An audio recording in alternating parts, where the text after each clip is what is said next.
Hi friends, welcome to our channel. நாம் இன்றைக்கி நல்ல காரசாரமான நண்டு தொக்கு எப்படி செய்கிறதுன்னு பார்க்கலாம். இந்த தொக்கு வெறும் ஒயிட் ரைஸ் கூட மட்டும் இல்லாமல் இட்லி, தோசை, சப்பாத்திக்கும் நல்ல ஒரு காம்பினேஷனாக இருக்கும். இப்போ எப்படி செய்யலான்னு பார்க்கலாமா? ஒரு பேன் சூடானதும் எண்ணெய் சேர்த்து அது கூட ஒரு டீஸ்பூன் சோம்பு சேர்த்து பொரிய விடலாம். இன்றைக்கி நான் ஒரு பெரிய சைஸ் ஆனியன் எடுத்திருக்கேன், அதை கட் பண்ணி சேர்த்துக்கிறேன். 2 பச்சை மிளகாய் எடுத்திருக்கேன், பொடி பொடியாக கட் பண்ணி சேர்த்துக்கிறேன். அது கூட ஒரு கொத்து கருவேப்பிலை சேர்த்துக்கலாம். நல்லா வதங்கி வரட்டும்.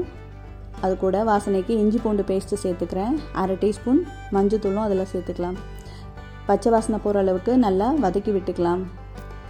இப்போ ஒரு பெரிய சைஸ் தக்காளி எடுத்திருக்கேன், அதையும் கட் பண்ணி சேர்த்துக்கலாம்.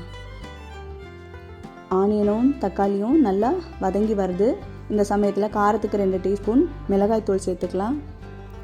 நல்லா கிளறி விட்டுட்டு இன்றைக்கி நான் 3 நார்மல் சைஸ் நண்டு எடுத்திருக்கேன், அதையும் இதில் சேர்த்துக்கலாம். நல்லா கிளறி விட்டுக்கலாம் காரம் அதில் இறங்குறதுக்கு. இப்போது அதுக்கு டிஷ்ஷுக்கு தேவையான உப்பு சேர்த்துட்டு 1 டீஸ்பூன் மிளகுத்தூள் சேர்த்து அது வேகிறதுக்கு 1 கப் தண்ணி சேர்த்து நல்லா கிளறி விட்டுக்கலாம். கிளறி விட்டு மூடி வச்சு வேக வச்சுக்கலாம். நண்டு வேக 10 நிமிஷம் எடுக்கும். ஸோ இடையிடையே எடுத்து கிளறி விட்டுக்கோங்க. இப்போ நல்லா வாசனை வந்திருக்கு.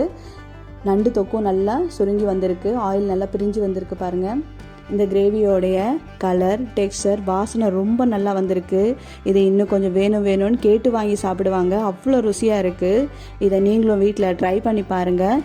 இப்போ நான் இதை ஒயிட் ரைஸோட சர்வ் பண்ணியிருக்கேன். இதை நீங்கள் வீட்டில் ட்ரை பண்ணி பார்த்துட்டு எப்படி வந்திருக்குன்னு கமெண்ட் பாக்ஸில் சொல்லுங்கள். உங்கள் ஃபேமிலி ஃப்ரெண்ட்ஸுக்கும் ஷேர் பண்ணுங்கள். மறக்காமல் வீடியோவை லைக் பண்ணுங்கள், சப்ஸ்கிரைப் பண்ணுங்கள். அடுத்த வீடியோவில் பார்க்கலாம். பாய்.